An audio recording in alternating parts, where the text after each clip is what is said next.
ضعیف حدیث صحیح مسلم کے مقدمے میں امام مسلم نے کیٹیگوریکل مینشن کر دیا کہ ضعیف حدیث نہ فضائل میں لی جائے گی اور نہ احکامات کے اندر لی. بسم اللہ الرحمن الرحیم. السلام علیکم دوستو.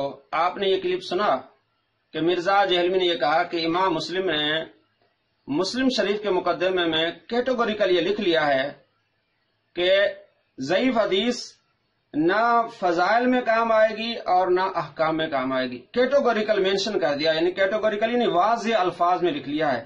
دوستو اتنا بڑا جھوٹ ہے، اتنا بڑا بلنڈر ہے جو درجنوں نہیں سینکڑوں بار بولا گیا ہے.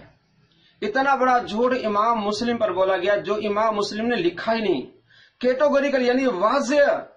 میں اس شخص کو 1,00,000 روپے دوں گا جو مجھے یہ جملہ نکال کے دکھائے واضح. اور بریکٹ میں اس نے ترجمہ یہ کیا ہے صحیح مسلم کے مقدمے میں، اس میں بریکٹ میں لکھا ہے. جو بریکٹ میں چیز ہوتی ہے واضح نہیں ہوتی. میرے دوستو چند دن پہلے مرزا سے سوال و جواب کی نشست ہوئی تو سوال کرنے والے نے یہی سوال کیا کہ ہم نے ایک ویڈیو دیکھی جس میں مولانا بتا رہے ہیں کہ تو جھوٹ بول رہا ہے، تو بجائے حق کو ماننے کے جھوٹ کو چھپانے لگ گیا. اچھا، امام مسلم کے مقدمے میں آپ نے ایک جگہ بات جوش خطابت میں کر دی کہ جی یہ جو ہے نا امام مسلم نکلی ہے، لکھ دیا کہ جی ضعیف حدیث جو ہے نا فضائل میں نہ بالکل مردود ہے. وہ انہوں نے جناب کہا کہتے ہیں جی اس میں کس جگہ لکھا ہے یہ؟ تو ان کو کہ میں نے جس جگہ سے یہ بات پڑھی ہے نا صحیح مسلم کے مقدمے کہتے ہیں کہاں لکھا؟ پڑھیں. وہ کہنے کا لوگوں کو کہ ساروں کو پڑھیں. جی جی بالکل پڑھیں. لکھا ہے سرکار پھر لوگ ہی پڑھ کے فیصلہ کریں کہ امام مسلم نے یہ بات لکھی ہے کہ نہیں لکھی. کہ اور انہوں نے سے بھی بڑی بات لکھی ہے، انہوں نے کہا کہ جو علماء اپنی کتابوں میں ضعیف روایتیں جمع کر رہے ہیں اور ان کی صحت کو نہیں بیان کر رہے ہیں، یہ علماء صرف اس چکر میں ہے کہ ہمارے پاس لمبی لمبی روایتیں، زیادہ روایتیں ہماری کتابوں میں آ جائیں، یہ علماء جاہل کہلانے کے حقدار ہیں عالم کی بجائے. انہوں نے تو ایسے علماء کو جاہل کہا ہے جو صحیح ضعیف کے فرق کے بغیر زیادہ جو ہے وہ اپنی کتاب کے اندر روایتیں جمع کر رہے ہیں. اب آپ نے پوچھا لکھا کہ مردود ہے یہ؟ جی بالکل انہوں نے لکھا ہے. انہوں نے کہا ہے کہ چاہے امر اور نواہی ہو، ترغیب ہو، ترہیب ہو، اسی کو فضائل کہا جاتا ہے نا. مولوی نانو بدل ہے. ترغیب کہتے ہیں کسی نیک عمل کی ترغیب دلانا، ترہیب کہتے ہیں اس سے ڈرانا کسی برے عمل سے. وہ کہتے ہیں کسی بھی معاملے میں ضعیف روایت قابل قبول نہیں ہوگی. اور یہ امام مسلم کا مقدمہ ہے. وہ اس مولوی صاحب کو کہیں کہ اپنے بڑے علماء سے پوچھیں. یہ بات تو ڈاکٹر طاہر القادری صاحب کو بھی پتا ہے. اور ڈاکٹر طاہر القادری صاحب باقاعدہ جب ضعیف حدیث کے فضائل پہ لیکچر ریکارڈ کرواتے ہیں نا، جب بھی وہ بات کرتے ہیں تو وہ کہتے ہیں کہ امام مسلم کا یہ موقف ہے لیکن باقی علماء کا یہ موقف نہیں ہے. ان کو بھی اتنی یعنی سینس ہے کہ یہ امام مسلم کا یہ موقف نہیں ہے. ان کو پتا ہے ان کو کہ مسلم کا مقدمہ پڑھے. جی دوستو، آپ نے ایک کلپ سنا کہ مرزا سے سوال کرنے والا سوال کر رہا ہے کہ بھائی آپ نے تو جھوٹ بولا ہے. امام مسلم نے مقدمے میں تو یہ لکھا نہیں ہے کہ ضعیف حدیث نہ فضائل میں کام آئے گی نہ احکام میں. تو کہاں لکھا ہوا ہے؟ عوام فیصلہ کرے گی، پڑھے عوام فیصلہ کرے، لکھا ہوا ہے. اور بلکہ آگے کہتا کہ ضعیف حدیث کے بارے میں جی یہ باتیں امام مسلم نے لکھی ہیں. دوستو وہ ضعیف حدیث کے بارے میں نہیں ہے. وہ میں ابھی ایک ایک لفظ آپ کو دکھاؤں گا. ضعیف حدیث اور من گڑت باطل حدیث میں فرق ہے. امام مسلم نے ضعیف حدیث نہیں بلکہ موضوع حدیث پر زیادہ تنقید کی ہے. میں ابھی وہ جملے بھی دکھاؤں گا اور پوری عبارت پڑھ کے دکھاؤں گا کہ امام مسلم نے لکھا ہے کہ کیونکہ دین کی بات جب نقل کی جائے گی تو وہ احادیث کسی امر کے حلال ہونے کے لیے یا حرام ہونے کے لیے ہوں گی، یا وہ احادیث کسی امر یا نہیں یا نیک بات کا حکم اور بری بات کی ممانعت کے لیے ہوں گی، یا پھر وہ احادیث کسی ترغیب یا ترہیب یعنی فضائل اور وعید کے لیے ہوں گی. اس کے بعد مرزا نے بریکٹ میں لکھا ہے، امام مسلم نے نہیں لکھا. اس نے کہا کیٹیگوریکل. بریکٹ میں یہ لکھا ہے، آپ دیکھ سکتے ہیں بریکٹ میں، کہ یعنی اس بات سے ثابت ہوا کہ امام مسلم رحمہ اللہ کے نزدیک بھی ضعیف الاسناد احادیث فضائل اعمال میں بھی حجت دلیل نہیں. بریکٹ میں یہ کیٹیگوریکل مینشن نہیں کیا امام مسلم نے. تو یہ امام مسلم پر جھوٹ بول رہا. اور جب ہم نے اس کے جھوٹوں کو پردہ چاہ کے اس کو معلوم ہوا تو بجائے ماننے کے یہ اور جھوٹ بولنے لگیا. کہ طاہر القادری صاحب بھی کہتے ہیں کہ امام مسلم کے نزدیک ضعیف حدیث جو ہے وہ فضائل میں نہیں کام آئے گی نہ احکام میں آئے گی. اب تھوڑی سی کلپ آپ طاہر القادری صاحب کی دیکھیں کہ طاہر القادری صاحب کیا کہہ رہے ہیں اور یہ کتنا جھوٹ طاہر القادری صاحب پر بول رہا ہے. حدیث ضعیف کے بارے میں حکم کیا ہے؟ حدیث ضعیف پر یہ ایک ایسا مسئلہ ہے، اس پر کتب اصول حدیث کو جب آپ دیکھیں گے، کتب اصول حدیث کو، تو آپ کو معلوم ہوگا کہ اس کے اوپر 4 قول ہیں، جیسا کہ میں نے کہا اختصار سے۔ پہلا قول صرف میں کوٹ کر رہا ہوں، یہ ہے کہ لا یعمل بہ مطلقا لا فی الاحکام ولا فی الفضائل۔ جسٹ کوٹ کرنے کے لیے قول بتا رہا ہوں، ایک مذہب، اور یہ مذہب بغیر مذہب، قول بلا قول،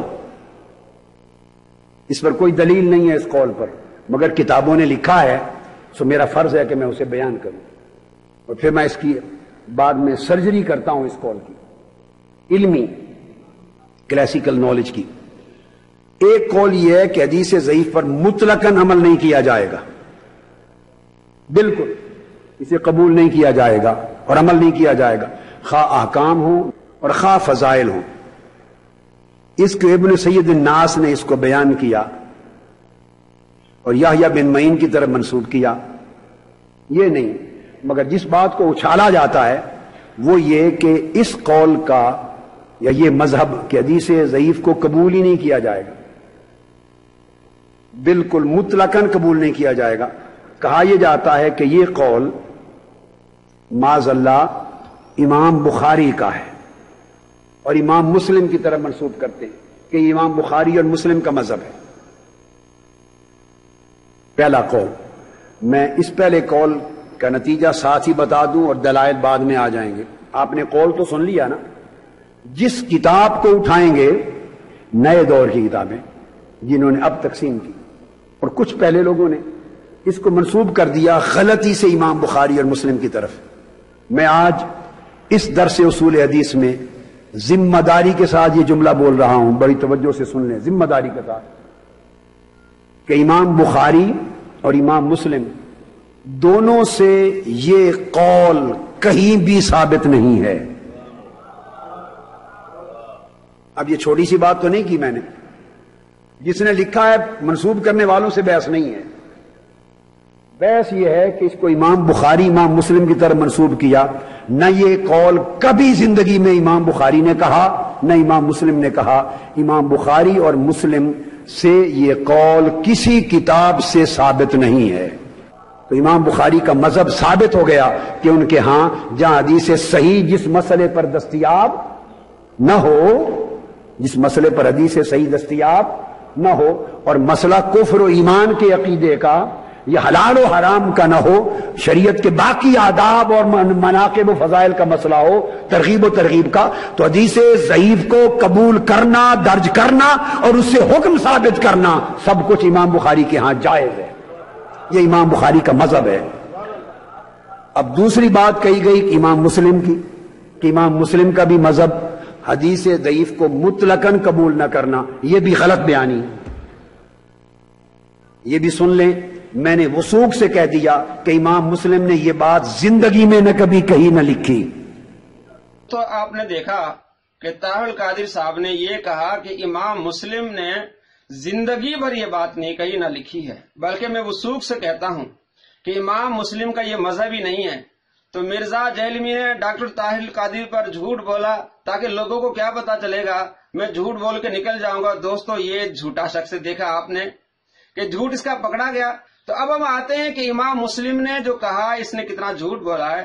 آگے جو اس نے کہا نا کہ امام مسلم نے کہا کہ جو علماء ضعیف احادیث بیان کرتے ہیں اپنے علم کو بڑھانے کے لیے تو وہ علماء کہلانے کے لائق نہیں، وہ جاہل ہیں۔ میرے دوستو، یہ بات ہے ضعیف حدیث کی نہیں بلکہ من گھڑت حدیث کی بات ہے۔ من گھڑت حدیث، باطل حدیث وہ ہوتی ہے جو موضوع ہوتی ہے۔ ضعیف حدیث وہ ہوتی ہے اگر اس کی سند اس کے متصل ہو جائے تو وہ صحیح ہو جاتی ہے، حسن ہو جاتی ہے۔ تو ضعیف حدیث من گھڑت نہیں ہوتی، باطل نہیں ہوتی۔ اور اگر یہ بات مان لی جائے مرزا کی کہ امام مسلم کا مقصد یہ ہے کہ ضعیف حدیث، تو امام مسلم یہ کہنا چاہتے ہیں کہ بھی وہ لوگ جو اپنا علم دکھانے کے لیے چاہتے ہیں وہ جاہل لوگ ہیں جو اتنی اپنی کتب میں ضعیف احادیث لاتے ہیں۔ تو میں آپ کو بتاؤں، یہ پیچھے میرے پاس سیٹ پورا رکھا ہوا ہے سیاہ ستہ کا، اس میں جامع ترمذی، سنن ابی داؤد، ابن ماجہ، نسائی، چاروں کتابوں کی تخریج کی ہے شیخ زبیر زئی نے، اور سینکڑوں احادیث کو اس نے ضعیف لکھا ہے۔ تو اگر اس کی یہ بات مان لی جائے کہ امام مسلم کہتے ہیں کہ بھئی جو لوگ اپنے علم کو بڑھانے کے لیے ضعیف احادیث درج کرتے ہیں تو وہ عالم کہلانے کے نہیں بلکہ جاہل ہیں وہ لوگ۔ تو آپ کیا امام نسائی، امام ابن ماجہ، امام ترمذی کو جاہل کہیں گے کہ بھئی انہوں نے ضعیف حدیث کیوں نقل کی؟ اب میں آپ کو کلوز کیمرہ کر کے دکھاتا ہوں کہ امام مسلم نے کیا کہا اور یہ مرزا امام مسلم پر کیا جھوٹ بول رہا ہے۔ دوستو، یہ صحیح مسلم شریف کا مقدمہ ہے جو مرزا جہلمی نے کسی سے ترجمہ خود ہی کروایا ہے، اور نیچے اس کی ایڈریس بھی یہاں لکھا ہوا ہے، میں آپ کو دکھانا چاہ رہا ہوں۔ یہ دیکھیں ایڈریس لکھا ہوا ہے اس کا، ہاں ٹھیک ہے جی۔ یہ صحیح مسلم کا مقدمہ ہے، یہ ایک پیج، یہ دوسرا، یہ تیسرا، اینڈ پہ اس نے کہا تھا کہ یہ ساری باتیں لکھے۔ دیکھیں جی، امام مسلم فرماتے ہیں کہ ہم نے حدیث کے راویوں کے بارے میں اہل علم کے کلام سے ضعیف راویوں کی جو تفصیل ذکر کی ہے اور ان کی روایتوں کے جن عیوب اور نقائص کا ذکر کیا ہے وہ صاحب فراست کے لیے کافی ہیں۔ اگر وہ تمام تنقیدی اقوال نقل کیے جاتے جو راویان حدیث کے متعلق علماء حدیث نے بیان کیے ہیں تو یہ کتاب بہت ہی طویل ہو جاتی۔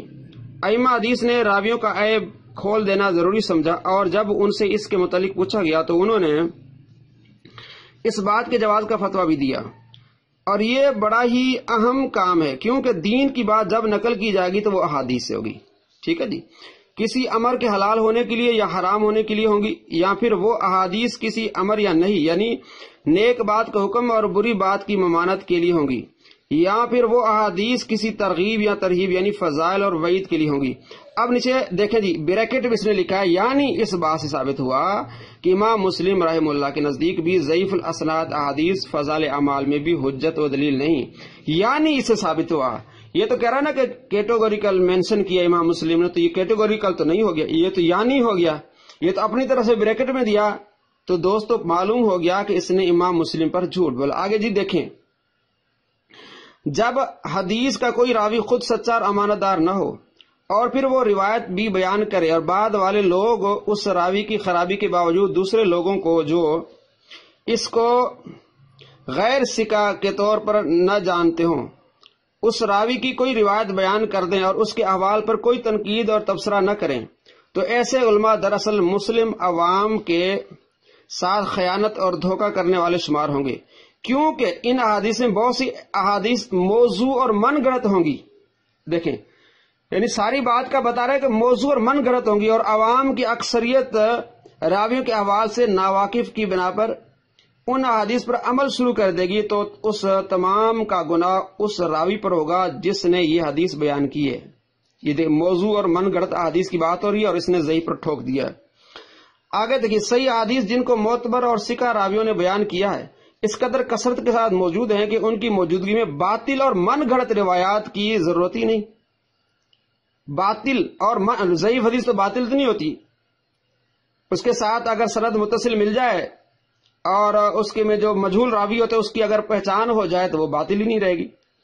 اس تحقیق کے بعد میں نہیں یہ سمجھتا کہ کوئی بھی شخص اپنی کتاب میں مجہول، غیر ثقہ اور غیر معتبر راویوں کی احادیث نقل کرے گا، خصوصاً جبکہ وہ سند حدیث سے واقف بھی ہو، سوائے اس شخص کے جو لوگوں کے نزدیک اپنا کثرت علم ثابت کرنا چاہے اور اس مقصد کے لیے کے حصول کے لیے وہ باطل اور من گڑت اسناد کے ساتھ بھی احادیث پیش کرنے میں ذرا خوف اور ہچکچاہٹ محسوس نہ کرے۔ باطل اور من گڑت وہ موضوع حدیثیں ہوتی ہیں دوستو، یہاں کہیں آپ نے ضعیف حدیث کا ذکر نہیں دیکھا۔ اچھا، تاکہ لوگ اس کے وسیع علم اور زیادہ روایات جمع کرنے پر اسے داد دیں، لیکن جو شخص بھی ایسے باطل طریقے کو اختیار کرے گا یعنی باطل اور من گڑت احادیث لائے گا تو اہل علم اور عقل مند لوگوں میں ایسے عالم کی کوئی قدر، کوئی وقت اور عزت باقی نہ رہے گی، اور ایسا شخص عالم کہلوانے کے بجائے جاہل کہلوانے کا زیادہ حقدار ہوگا۔ تو کہیں آپ نے یہاں آپ کو ضعیف حدیث نہیں مل گئی، سالی باطل اور من گڑت حدیث ہوتی موضوع۔ دوستو معلوم ہوا کہ مرزا ایکسپوز ہو رہا ہے، اب اس کے حواس باختہ ہو رہے ہیں، اور اس کا جھوٹ جو امام مسلم پر ہے، کتنا بڑا اس نے امام مسلم پر جھوٹ بولا، اور یہ لوگوں کو گمراہ کرنے کی پوری کوشش کی کہ بھئی طاہر القادری صاحب ہی یہ کہتے ہیں، جو کہ میں نے آپ کو دکھایا۔ مزید اس کے جھوٹوں پر مطلع ہونا چاہتے ہیں تو اس چینل کو سبسکرائب کریں، لائکس کریں، کمنٹس دیں اور شیئر کریں۔ والسلام۔